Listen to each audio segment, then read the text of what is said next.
Assalamualaikum warahmatullahi wabarakatuh. Halo teman-teman semuanya. Perkenalkan, nama saya Rasyandria Jagadita Parameksti dengan NIM 241080200087 dari program studi perbankan syariah. Di sini saya akan menjelaskan materi peradaban Islam dengan tema masa kenabian. Nah, yang pertama ada periode Mekah. Nabi Muhammad SAW lahir pada hari Senin tanggal 20 April 571 Masehi. Bangsawan Quraisy dari Bani Hashim. Tanggal 17 Ramadan 611 Masehi, malaikat Jibril menyampaikan wahyu yang pertama, yaitu surat Al-Alaq ayat 1-5. Waraqah bin Naufal adalah seorang pendeta Nasrani yang pernah berkata, "Inilah malaikat yang diturunkan Allah Subhanahu wa Ta'ala pada nabi-nabi sebelummu."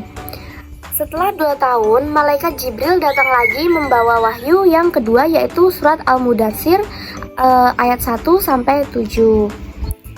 Lalu yang selanjutnya ada tahap-tahap dakwah. Yang pertama, secara diam-diam di lingkungan keluarga dan sahabat dekat. Yang kedua, dakwah kepada keturunan Abdul Muthalib.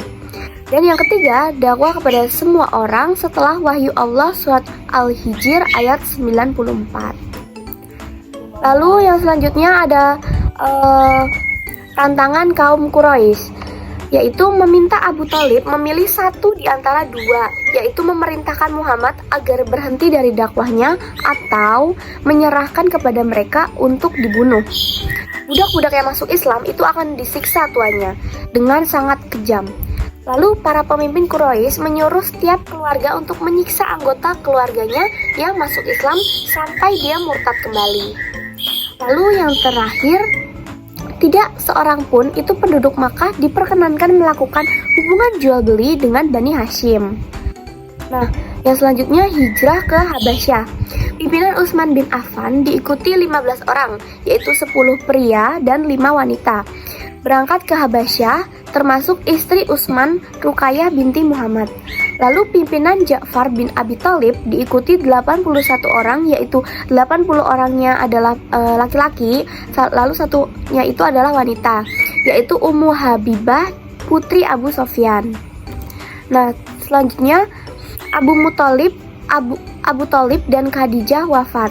Pada tahun 10 kenabian, Abu Thalib, pelindung utamanya, meninggal dunia pada usia 87 tahun. 3 hari setelah itu, meninggal dunia pula istrinya, Khadijah, dalam usia 65 tahun.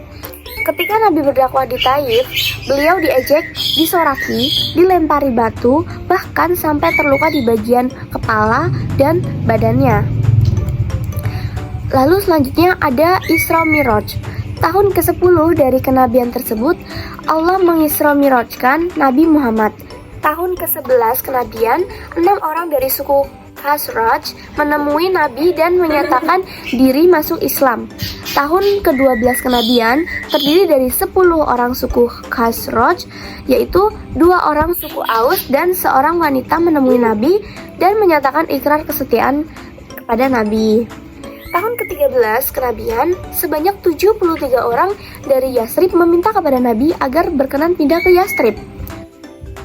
Nah, selanjutnya kita masuk ke membangun masyarakat Islam. Setiap kabilah sebelum Islam datang, mereka memiliki tempat pertemuannya sendiri-sendiri, teman-teman.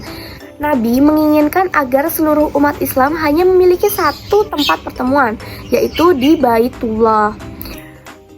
Nabi mempersaudarakan antara golongan muhajirin, yaitu muslim asal Mekah, dan kaum Ansar, yaitu muslim asal Madinah.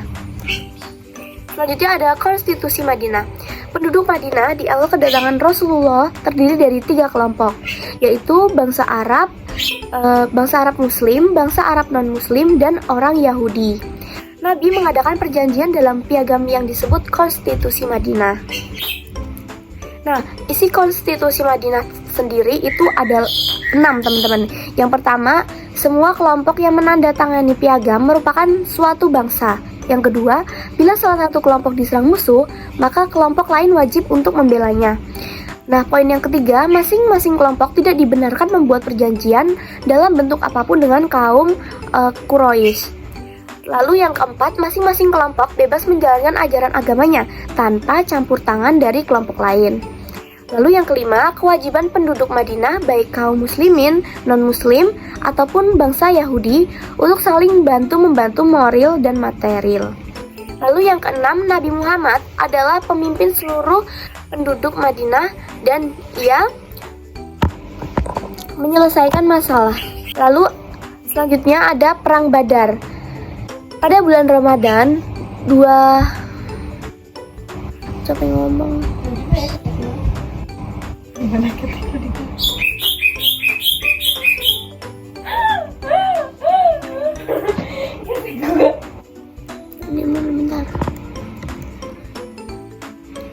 Lalu yang selanjutnya ada beberapa baru dia bilang membaras. Lalu yang selanjutnya ada Perang Badar. Pada bulan Ramadan tahun 624 Masehi, orang-orang Quraisy sebanyak 1000 orang di bawah pimpinan Abu Jahal bergerak menuju Madinah. Sementara umat Islam sebanyak 314 orang. Muslimin keluar sebagai pemenang. Di pihak Islam gugur 14 orang dan di pihak musuh gugur 70 orang, termasuk Abu Jahal sebagai pemimpin perang. Selanjutnya ada Perang Uhud. Tahun 625 Masehi, Abu Sofyan memobilisasi 3000 prajurit. Nabi Muhammad dengan pasukannya 1000 orang, lalu Abdullah bin Ubay seorang munafik dengan 300 orang Yahudi membelot. Lalu yang terakhir 70 orang muslim gugur, termasuk paman Nabi Hamzah yang dadanya dibelah dan hatinya dimakan istri Abu Sofyan, Hindun. Selanjutnya ada Perang Ahzab atau Khandak. Pada bulan Syawal 627 Masehi, orang-orang Quraisy, suku Yahudi yang mengungsi ke Khaybar dan beberapa suku Arab lainnya berjumlah 10.000 tentara di bawah pimpinan Abu Sofyan. Terdapat 3.000 orang prajurit muslim. Lalu yang selanjutnya ada Perjanjian Hudaibiyah. Tahun 6 Hijriah, ketika ibadah haji sudah disyariatkan, Nabi memimpin 1000 kaum muslimin untuk melakukan ibadah umroh. Sebelum tiba di Mekah, Nabi berkemah di Hudaibiyah. Isi perjanjian Hudaibiyah sendiri yaitu kaum muslimin belum boleh mengunjungi Ka'bah tahun ini, tetapi ditunda sampai tahun depan. Lalu orang kafir Mekah yang ingin masuk Islam tanpa izin walinya harus ditolak umat Islam.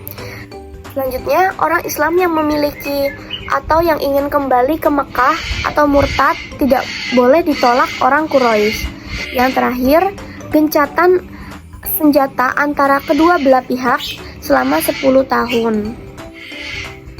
Lalu ada pula pelanggaran dari perjanjian Hudaibiyah. Tahun 8 Hijriah, Bani Quraisy membantu sekutunya Bani Bakr yang berperang dengan Bani Khuza'ah, sekutu umat Islam. Maka Nabi bersama 10.000 pasukan itu bertolak ke Mekah.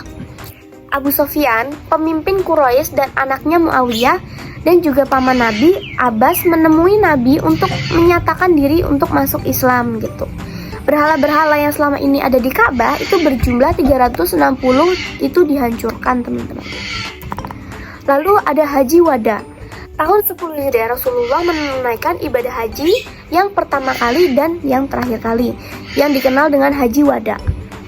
Lalu khutbah Haji Wada ada 10 isinya, teman-teman. Yang pertama, jangan menumpahkan darah kecuali dengan hak. Yang kedua, jangan mengambil harta orang lain dengan batil. Yang ketiga, jangan riba dan menganiaya. Yang keempat, jangan balas dendam dengan tebusan dosa. Lalu yang kelima, memperlakukan para istri dengan baik dan lemah lembut. Yang keenam, pemerintah menjauhi dosa. Perintah menjauhi dosa, gitu maksudnya, teman-teman, bukan pemerintah. Lalu perintah saling memaafkan atas semua pertengkaran antara mereka di zaman jahiliyah. Lalu tegakkan persaudaraan dan persamaan antar manusia. Lalu perintah memperlakukan hamba sahaya dengan baik.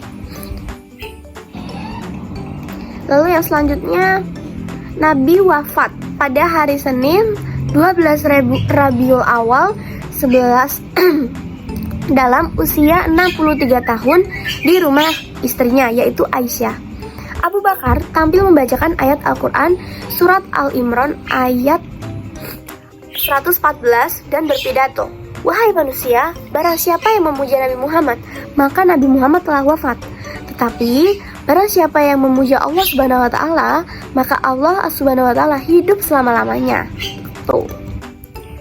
Nah, mungkin segitu aja penjelasan materi dari saya. Terima kasih teman-teman yang sudah menonton. Wassalamualaikum warahmatullahi wabarakatuh.